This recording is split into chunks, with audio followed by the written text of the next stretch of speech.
स्थान Delhi India news express का office. Vikrant के लापता होने के 2 दिन बाद एडिटर साहब गंभीर स्वर में। 2 दिन हो गए, ना कोई फोन ना लोकेशन अपडेट। अब तो सरकार भी पूछ रही है कि विक्रांत कहाँ है। रीना, विक्रांत की साथी रिपोर्टर। आपने फिर भी किसी और को नहीं भेजा? जब पता था कि वो गांव खतरनाक है तो आपने उसे अकेले क्यों जाने दिया? रीना, तुम जानती हो वो कैसे था। रोकना चाहा था लेकिन वो नहीं माना। अब मैं जाऊंगी विक्रांत को खोजने, चाहे कुछ भी हो जाए। रीना एक लोकल टैक्सी में बैठकर राजगढ़ पहुंचती है। टैक्सी ड्राइवर गांव से 2 किलोमीटर पहले ही रुक जाता है। मैडम, माफ करना, इसके आगे नहीं जाऊंगा। वहां से लौट के कोई नहीं आता। प्लीज यहाँ से चलकर चले जाइए ना। ठीक है भाई साहब, आपके पैसे मैंने प्ले कर दिए हैं आपके फोन पर।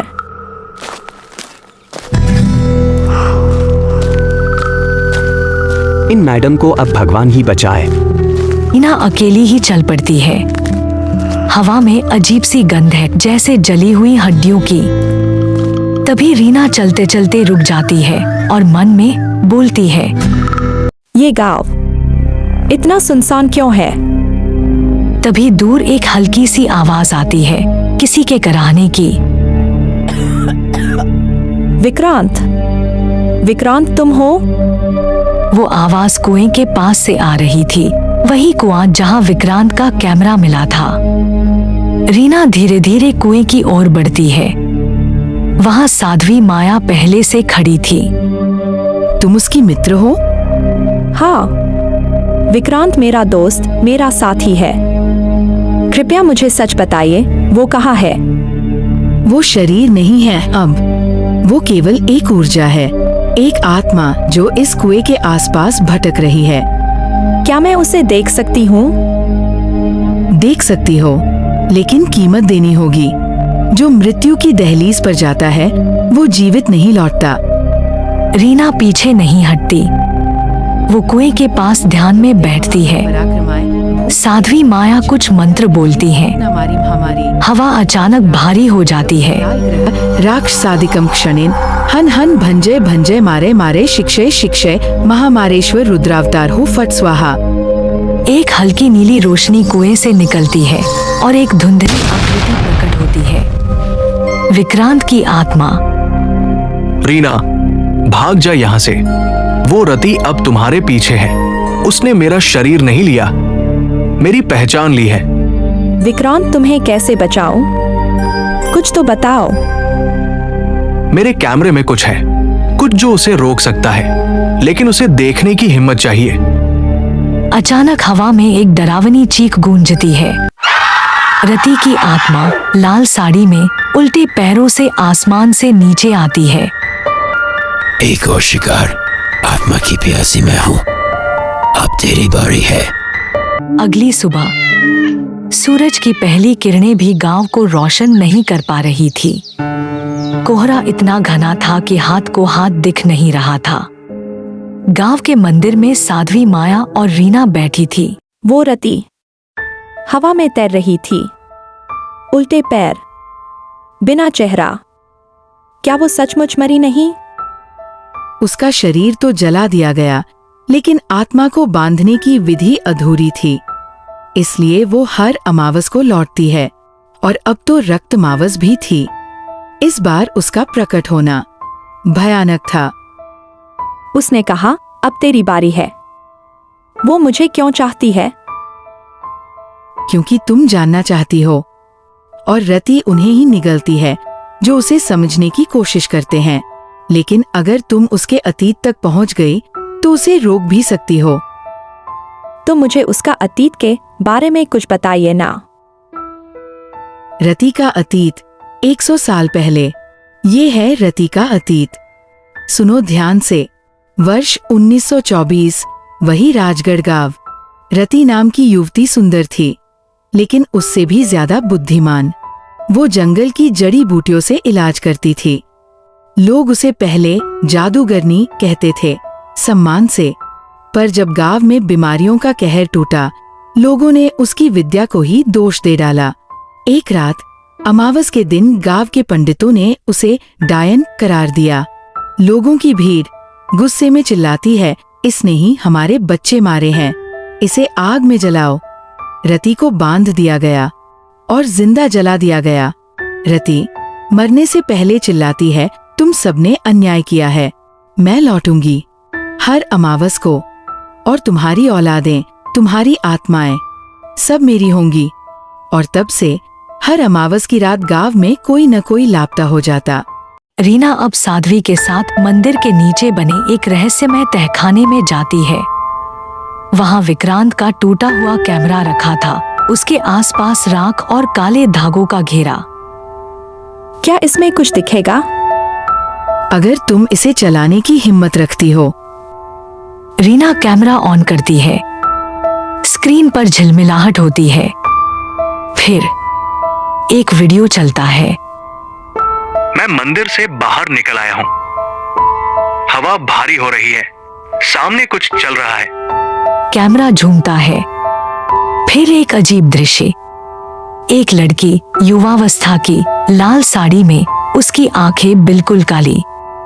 वो जंगल के पेड़ों से लिपटी हुई है और कहती है, अगर मुझे जिंदा रहने दिया होता तो मैं किसी की जान नहीं लेती।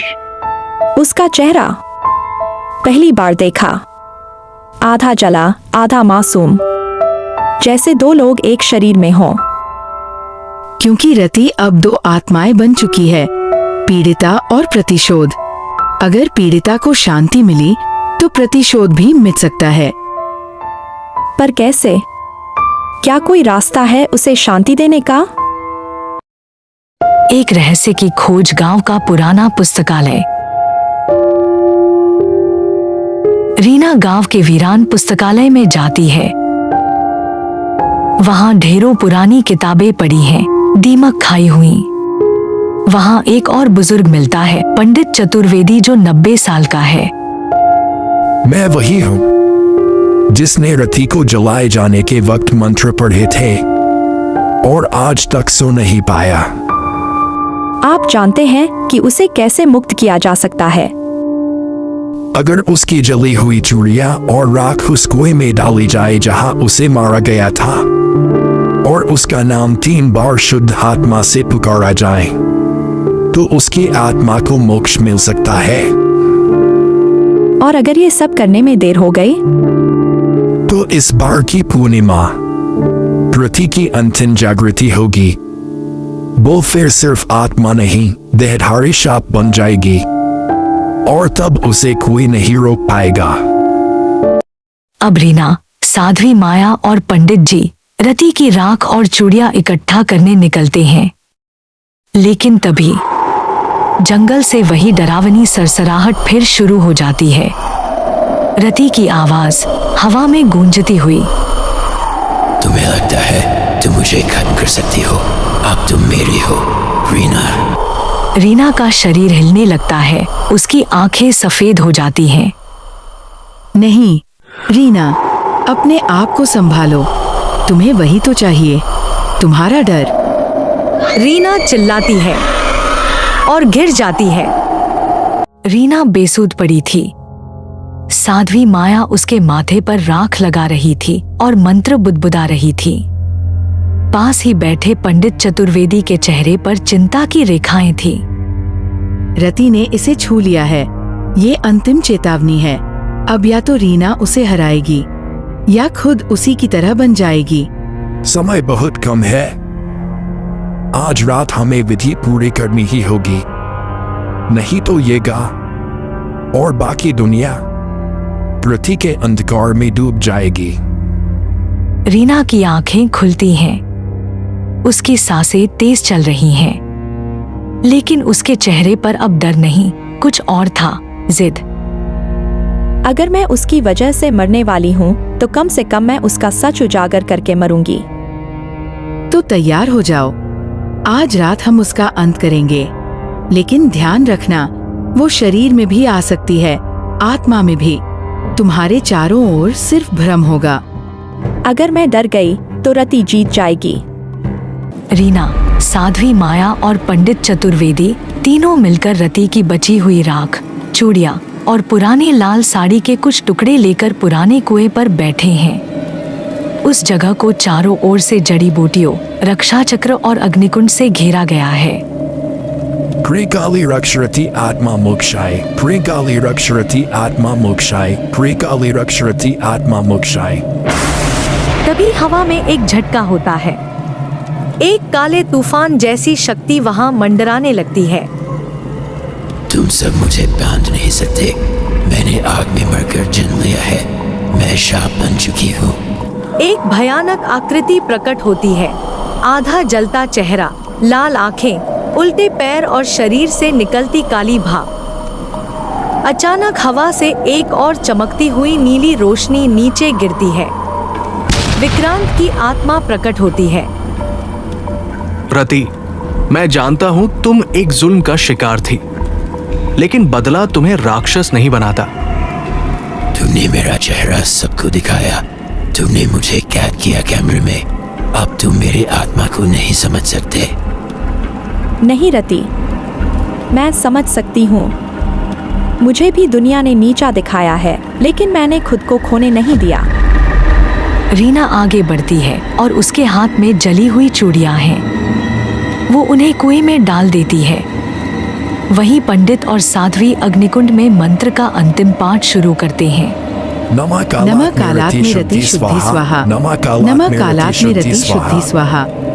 जैसे ही अंतिम चूड़ी जलती है, रति की काली भाप सफेद होने लगती है। उसका चेहरा रोने लगता है। उसकी आवाज में अब कराह है, क्रोध नहीं। मैं बस जीना चाहती थी। किसी ने मेरी नहीं सुनी। अब सुन रहा है ये आसमान, अब सुन रहा है ये जल, और अब तू शांति में जा सकती है। रति, तुम आजाद हो और हमें भी आजाद कर दो। रति की आकृति हवा में घुलने लगती है। उसके आसपास गुलाबी और नीली रोशनी बनती है। उसकी आंखें अब शांत हैं और वो धीरे धीरे एक प्रकाश बिंदु बनकर आसमान में उड़ जाती है। कुएं के पास सिर्फ राख बचती है और एक शांति की लहर फैल जाती है।